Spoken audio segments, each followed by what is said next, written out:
We all know, or if you don't know, Charleston White, I think a week or two before that, him and Gillie was going at it. Gillie was calling him a snitch and whoopty bam, and Charleston White came out and said, fuck Gillie's son, his son that's resting in peace. Like, fuck your son, I'm a snitch, well, fuck your son, and whoopty bam. So everybody was kind of like, damn, that's fucked up, bro, his kid died. And he go, well, how y'all mad at me when these rappers dissing they dead ops, that's somebody's kid. And y'all don't give a fuck. Y'all be singing along with it. Especially the most notoriously known was the Chicago kid, Tuka. Where you have rappers that don't even know who he is or don't even know this is a real person saying, I'm smoking Tuka because of King Von and the old block niggas that made it popular. So basically he was saying, y'all don't care when the rappers do it. Why do y'all care when I diss a rapper's kid? Because y'all idolize these celebrities so much, it's only fucked up when we do it to a celebrity. But when somebody's regular mom got to get online and hear rappers dissing her dead son, y'all don't care. So T Rell from back on Fig was telling them, you know, that's fucked up, booty bam. And he was like, nigga, this somebody from Philly, son. Why do you care? Matter of fact, since you want to get in it, fuck your dead homies. Fuck your hood. Fuck Wooty Bam. He started going down the list of all the rappers. Fuck Nip. Fuck Draco. Fuck Slim 400. And T Rell's co-host Smack was back there laughing. Yeah, Unc, tell that nigga Wooty Bam. Because I guess he the one who set up the debate. Because he told T Rell, hey, man, you think you can out-debate everybody? You can't fuck with Charleston. So T Rell and Slim 400 was boys. Come to find out, Slim 400 had keys to his house. Used to drop his car off there. They damn near lived together. You know what I'm saying? On damn near best friend type shit. And he said, fuck Slim 400. And then Smack, he didn't say nothing. He didn't check him. So they was like, damn, bro, like, this is some weird shit. Like, what type of shit is you on? Because you just was on Brick Baby when the whole DW shit happened, saying that he should have fired on DW because he dissed his hood or whatever. This man just said, fuck your dead homie, and you done had the same energy. So how y'all feel about that? Like with this whole Charleston White thing? I can't entertain it. I'm gonna let the clowns have the circus. I ain't even giving it the energy. Y'all can have that one. I guess because, you know, us being from, you know, from Cali, LA, everybody's somehow, some way affiliated, whether it's you directly a part of it or, you know, you're part of a gang. But all I know is the disrespect at that point, it's once you start doing that, it's a wrap, bro. I guess that's all part of our culture. You know, I grew up in the 90s, so I'm big on respect. Once you start saying certain things, ain't no coming back. So by me hearing that still right now at 35 years old and niggas saying fuck your dead son or fuck your dead homies, once you start hearing shit like that, there is no apologize. I don't give a fuck if it's entertainment or not. It's certain shit you just don't even utter out loud. That's the excuse is... It's not. It's entertainment, and his excuse is, I'm dissing the character. So say, I'm Mr. Viral on the show, but in real life, I'm Chris Green. And he's like, I'm not saying fuck Chris Green. That's what Charleston's saying? That's what Charleston's saying. You cannot separate the personality from the person, bro. How do you despise the rappers for doing it and you become the same thing? Exactly. That's what I was just going to say. And I'm going to tell you, that's smoking too. I didn't even know that was a person. See, that lets you know ignorance. You know, if they made it popular, you can't fault the people. The hip-hop community. Because it's music. It's music, You're vibing to something. Yeah, you vibing something. Some people don't even listen to the lyrics. They just hear the beat and go with that. And that was my point, that the Tuka situation is different because it became a trend. Whereas in like niggas don't know necessarily what took place. They just say smoking on Tuka. It's a term at this point where you're somebody that is literally saying like, yo, fuck this nigga's dead son or whatever. Like face to face is way different than niggas you know that you never knew you saying something that you know is turned into a trend. You get what I'm saying? It's different, even though I see what Charleston say where it's like it's the same thing too. Like we shouldn't be praising other niggas for killing niggas either. Like we shouldn't be saying smoking on Tuka. But you directly saying fuck your dead son, that's still insane, bro. That's out of my mind. You should never. My bad for cutting you off. Go ahead. Now my thing is this. Once you say something along them lines, at that point, it's low-key on site. I don't know, entertainment or not, I don't think there's a pass. You know what I'm saying? You can't apologize out your way out there. Okay, go ahead. Now, I'm finna say, for one, never praise a man too much. No man should be praising a man too much unless you a kid and that's your father. Praise God at the end of the day. But what I was finna get at is that, damn, I've just lost my train of thought, man. What the fuck did you just said? Charleston White. Yeah. If you, not him, but niggas putting out that energy and speaking on Cub, at that point, there is no rules for him on what level of disrespect he wants to go. So, you know what I'm saying? You might say something about me, and I feel like that's the same equivalent level. So I'm going to take it wherever you want to take it. You done said some bullshit about me. Now fuck you, fuck everything. You know what I'm saying? Because now in his mind it's up anyway. So it's like that's the only understanding I can see with that. But besides that, stop putting that energy out because he just basically reacted to what Gillie did, right? Yeah, basically he was saying Gillie unprovoked, just called him a snitch. Like, fuck, dude, he a snitch, whatever. I think it was like a DM that got leaked or something. Somebody was working with Charleston, and he was like, man, why you working with Is that there bitch paperwork ass nigga? on Charles? Is there actual paperwork? There's no actual paperwork. They're calling him a snitch because he came out online and said, hey, if you're doing something illegal, I'm calling the cops. I'm a citizen. I'm a law-abiding citizen.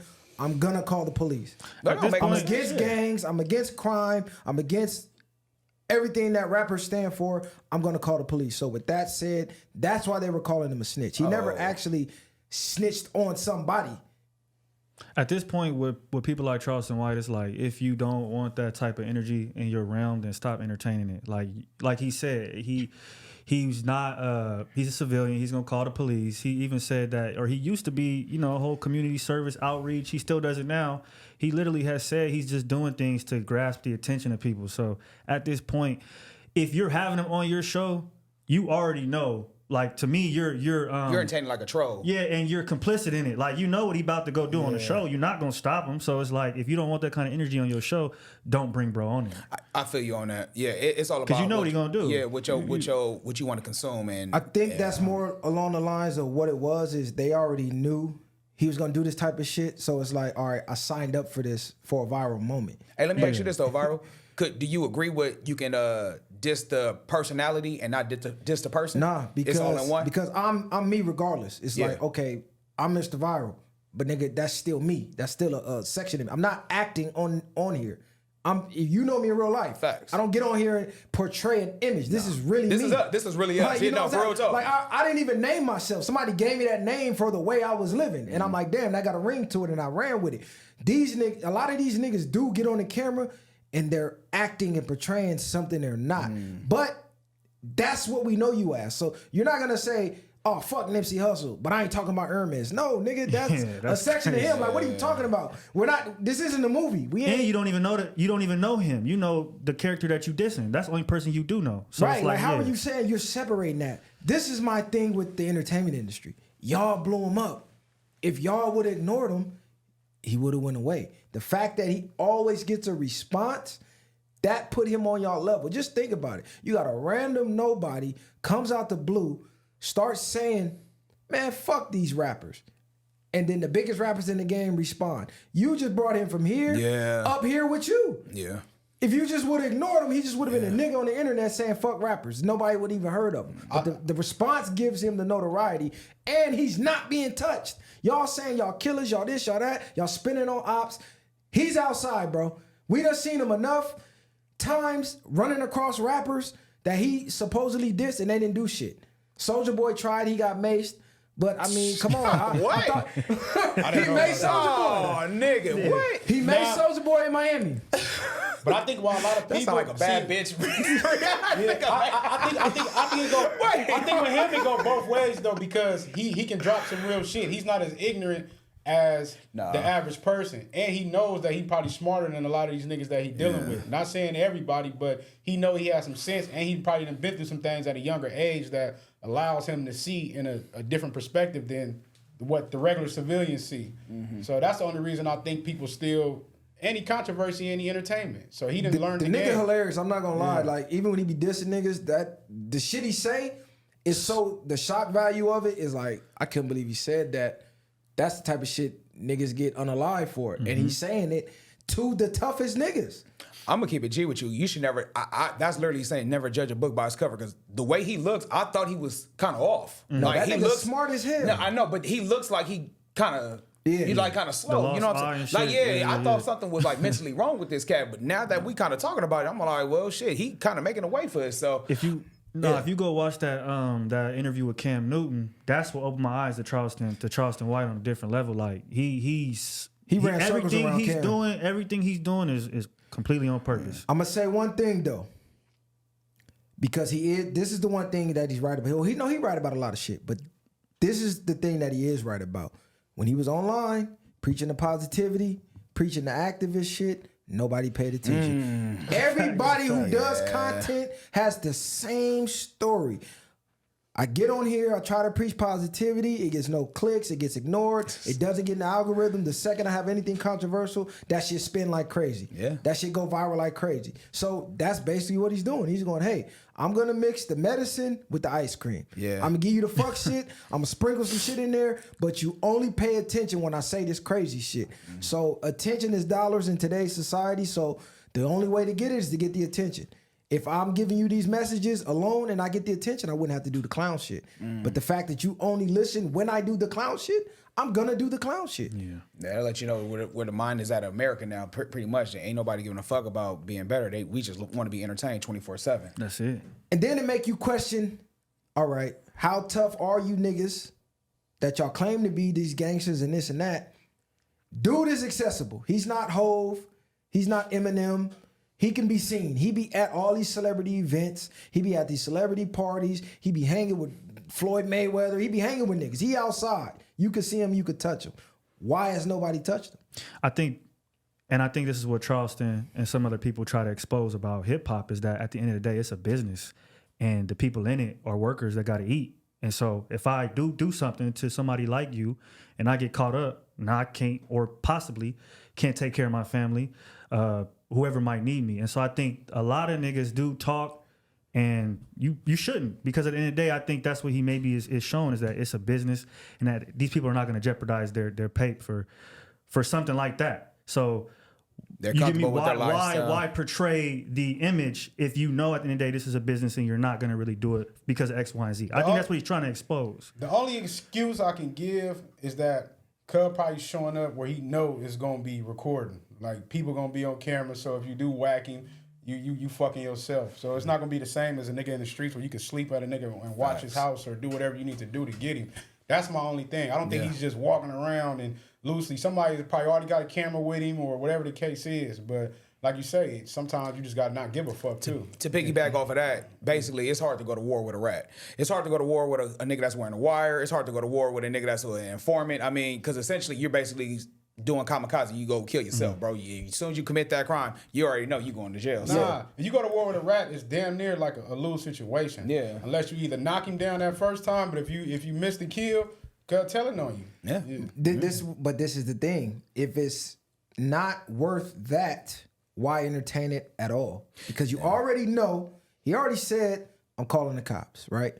Mind you, I never see, no, you know what? Yeah, he did. He called the cops on a lot of these niggas. He actually got some nigga in Atlanta locked up with his PO and all type of crazy shit. So knowing that, I wouldn't even want to be around this cat. this the thing though, knowing this, why even have the back and forth? This what makes me think these niggas look for the viral moments. They're not even upset at what he's saying. They just know, if I get into it with Charleston, I'm gonna get a viral moment. I'm gonna be in the media for the next 3-4 days. I can promote what I need to promote. I got all eyes on me.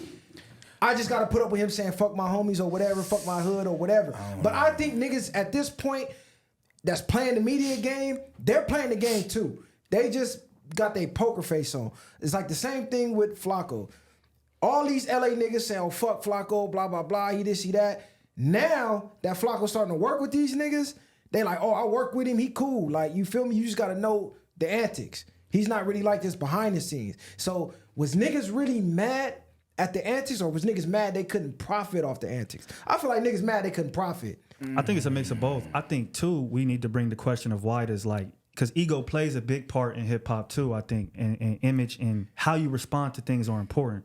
So I feel like we can sit up here and say maybe, y'all shouldn't respond as rappers, but when you sitting up here this tall, something about our culture and the game of hip hop makes you respond to people like that. Because if you don't, now you might hear things about you later on about you being a certain type of way. And unfortunately, I think most people can't stand on their 10 and be like, I'm not entertaining the circus. So they feed into what everybody else is thinking, and then they do respond because they don't want to look like a punk or weak or whatever the case is, even though this dude is really beneath you. And I think that's a problem that we do have in our culture, is that we do go beneath us based off of what other people are going to think. Nah, if you in the streets and you was able to transition from the streets to a rapper that was really in the streets, you let the goofies play out, in my opinion. You let them play out, and you move in silence. Fuck what the world is thinking and whatever the case is. Because if you really in the streets or you got that mentality, you're gonna move a certain way. Mainly like how the mob move. You know what I mean? You ain't gonna know when they coming. They gonna be friendly with you. Next thing you know, a nigga done put a bullet in the back of your head. So I think that's the difference. Because you responded now. When something do happen, you're gonna be one of the ones on that who they investigating. I ain't nothing like these fucking rap niggas. Rest in peace, Nip, bro. Nip was like the last of the Mohicans damn near. I don't see Nip playing these type of games with a nigga like Charleston. You feel me? I just don't see it. I feel like this, bro. I just feel like us as black men, bro, we got to stand on something. You said about the profiting part. At some part, we got to protect our own culture. Like, certain shit shouldn't just even be for sale. Fuck working with them. Fuck having money, man. Where's your principle at as a man? Like, bro, if they up here saying all this reckless shit for entertainment, let that shit be entertainment. But you as a man, you still gotta have standards for your household, for you being the head of your household and our culture. It's just like a mockery of us. Like, niggas can say what they want to say with no repercussions, and they getting paid to be acting like clowns. It's like, where are we at then? Where are we at in society now, man? We need to, everything is for sale. That shit is like low-key disheartening because it's like, you don't see nobody else doing that shit. You don't hear the Jews doing that or the Arabs or the Chinese. You know what I'm saying? Ain't nobody doing that shit with their own culture except for us. And this is